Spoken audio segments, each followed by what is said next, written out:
الحكومة الماليزية هي الحكومة الأولى في الدهر التي أعلنت رسميا كفر الشيعة بكل صلافة وبكل قبح، مع أن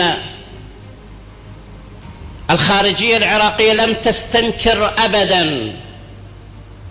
ولم تبدي أي موقف من هذه القضية. Kepada saya, isu mazhab ni diapi-apikan oleh musuh kita. Padahal perbezaan mazhab ni sudah ada sejak 1000 tahun. Dengan sebab itulah saya memilih Malaysia ni pendekatan demokrasi, bukan pendekatan lain. Kalau memilih tanpa demokrasi akan jadi peluang kepada perang proksi sama kita sendiri yang mengundang campur tangan asing. Dan saya sampaikan pandangannya berakan-rakan di luar negara. Pada awalnya mereka mencemahkan saya kerana saya bukan Arab. Assalamualaikum warahmatullahi wabarakatuh. Alhamdulillah kita jumpa lagi. Gimana kabarnya kawan-kawanku semuanya? Mudah-mudahan kalian semua senantiasa dalam lindungan Allah Subhanahu wa taala. Dilapangkan rezekinya, dimudahkan segala urusan dan dijauhkan daripada kesulitan. Amin amin ya rabbal alamin. Baik teman-teman semuanya, di video kali ini saya nak membahas berkenaan dengan isu Syiah, bahwa ada sebuah video ini yang menampilkan dan memberikan informasi kepada kita semua bahwa ada ulama Syiah yang menyatakan kebenciannya terhadap negara Malaysia. Wow, mengapa ulama Syiah ini sampai benci terhadap negara Malaysia? Sebab dikatakan oleh ulama Syiah ini, Malaysia ini merupakan negara pertama yang mengumumkan secara resmi tentang kekafiran Syiah dengan segala kejumudan dan keburukannya. Nah, seperti apa pernyataan ataupun ungkapan dari ulama Syiah ini berkenaan dengan kebenciannya terhadap negara Malaysia? Oke, jom langsung kita tengok saja. الحكومة الماليزية هي الحكومة الأولى في الدهر التي أعلنت رسميا كفر الشيعة بكل صلافة وبكل قبح، مع أن الخارجية العراقية لم تستنكر أبدا ولم تبدي أي موقف من هذه القضية، ومع أن السفارة الماليزية لم تستدعى ولو من باب رفع العتب، ومع أن الشركات الماليزية تسرح وتمرح بمشاريع العراق، ومع أن الكثير من الميزان التجاري مخصص إلى ماليزيا، وماليزيا هذه تكفر أغلبية الشعب العراقي. إرهاب هذا أم ليس بإرهاب؟ التكفير من بعده القتل. ولا أدري كيف بلغت الحكومة الماليزية هذا الانهيار الدبلوماسي. Ini adalah bentuk kekecewaan daripada ulama Syiah ya terhadap negara Malaysia. Sebab Malaysia ini satu-satunya negara yang berani mengumumkan secara resmi tentang keburukan dan kekafiran kelompok Syiah. Sebab memang betul ya, kelompok Syiah ini memang kelompok yang sangat berbahaya. Maka wajar jika sebuah negara ini melarang ataupun mengharamkan atas penyebaran ajaran Syiah ini. Sebab Syiah yang telah kita ketahui sekarang ini merupakan Syiah dari perpecahan Syiah yang original, sehingga ajaran daripada Syiah tersebut sudah banyak yang menyeleweng daripada syariat Islam. Nah, sekarang kita nak coba mendengar pandangan Tuan Guru Abdul Hadi Awang yang memberikan ulasan berkenaan dengan isu Syiah ini. Sebagaimana kita ketahui bahwa Tuan Guru Abdul Hadi Awang ini memiliki pengetahuan yang sangat luar biasa berkenaan dengan isu-isu yang sedang terjadi di luar negara. Oke, kita akan tengok dan kita ambil manfaat daripada Tuan Guru Abdul Hadi Awang ini. Kita lihat hampir setiap konflik yang berlaku. Di Timur Tengah, Datuk Seri, sama ada di Iraq ke, di Yaman ke, di Syria ke, di belakangnya ada persoalan yang telah atau isu yang telah beribu tahun bermain di situ, iaitu pertentangan di antara Sunni dan Syiah. Di samping kita tidak nafikan ada campur tangan kuasa asing dan sebagainya itu.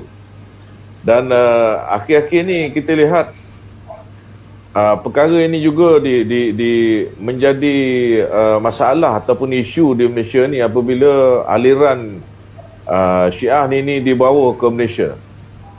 Bagaimana Datuk Seri melihat keseriusan masalah ini? Atau itu hanya sekadar ciptaan saja? Kepada saya, isu mazhab ni diapi-apikan oleh musuh kita. Padahal perbezaan mazhab ni sudah ada sejak ribu tahun.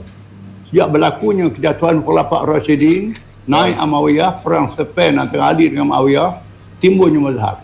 Pada asalnya pertelekahan politik sahaja asalnya. Pelantikan politik sahaja antara orang Islam dengan Islam. Setuju dengan Muawiyah, setuju dengan Ali, itu saja. Tak sampai perkara hukum. Bila dah lama melarat, sampai perkara hukum jadi melarat. Namun demikian, kita mempunyai warisan ilmu yang muktabar, warisan ilmu yang muktabar daripada semua mazhab. Apa yang menarik, ulama-ulama yang muktabar kalangan mazhab Sunni mengadi dengan Syiah mengaji Sunni tahun dulu. Imam Syafi'i, Imam Abu Hanifah belajar dengan Ja'far As-Sadiq, Ja'far As-Sadiq belajar Imam Abu Hanifah. Mereka antara satu sama lain. Yang krisisnya orang bawah saja. Jadi orang bawah inilah yang diapi-apikan. Kita kena sedar bahawa dalam Sunni ada puluh-puluh mazhab, dalam Syiah ada puluh-puluh mazhab, dalam Khawarij puluh-puluh mazhab. Jadi OIC melalui inisiatif Majma' Fiqh, iaitulah bidang fiqh di bawah OIC, telah berjaya membuat satu ketempelan di sana 8 mazhab yang diiktiraf sebagai orang Islam. Iaitulah dalam Sunni, Syafi'i, Hanafi, Hambali, Maliki, Zahiri. Dalam Syiah, iaitulah mazhab Ja'fariyah dan Zaidiyah. Dalam Khawarij, mazhab Ibadi yang ramai pengikut dari Oman, di Algeria. Ini dianggap sebagai mazhab yang ada buku, ada kitab, ada rujukan, ada kitab fiqh dia. Yang bezanya masalah cabang, bukan masalah dasar. Jadi yang ini yang dipakai. Ini pengikut yang ramai. Pengikut yang melampau itu tidak banyak sebenarnya, tapi ini yang digunakan oleh musuh-musuh Islam. Apa yang membimbangkan kita ialah mazhab inilah yang dijadikan asas oleh penjajah, itu perkauman asas oleh penjajah untuk memecahkan orang Islam. Di mana berlakunya perang proksi di Asia Barat pada hari ini. Perang proksi ini mereka jadikan mazhab dan kaum agama. Ada orang Arab Yahudi, ada orang Arab Kristian, ada orang Arab Islam, ada Sunni Syiah. Ini dijadikan bukan saja Sunni Syiah, Syiah dengan Syiah pun bertempur di Iraq, Sunni dengan Sunni pun bertempur, begitu sekali. Dan semua pihak ini ada penyumbang dia. Dan ini dengan sebab itulah saya memilih Malaysia ini pendekatan demokrasi, bukan pendekatan lain. Kalau memilih tanpa demokrasi akan jadi peluang kepada perang proksi sama kita sendiri yang mengundang campur tangan asing. Dan saya sampaikan pandangannya berakan-rakan di luar negara. Pada awalnya mereka mencemahkan saya kerana saya bukan Arab. Kerana bukan Arab dia tak hormatilah. Jadi sekarang baru mereka sedar. Dan sebab itu kita melihat Turki dah berdamai dengan Qatar dah berdamai dengan Iran sekarang ni. Saudi akan berdamai dengan Iran, akan berlaku perdamaian ini. Alhamdulillah. Oke, itulah pandangan dan ulasan daripada Tuan Guru Abdul Hadi Awang berkenaan dengan isu Syiah. Beliau tadi menyampaikan bahwa isu Syiah ini sebetulnya diapi-apikan dan digembor-gemborkan ataupun dibesar-besarkanlah oleh musuh Islam sendiri. Kalau kita nak bicara berkenaan dengan Syiah ini, Syiah sudah ada sejak zaman dulu, sejak zamannya Khulafa' Rasyidin, yang mana pada saat itu ada pertikaian politik sehingga muncul yang namanya mazhab Syiah, mazhab Sunni dan lain sebagainya.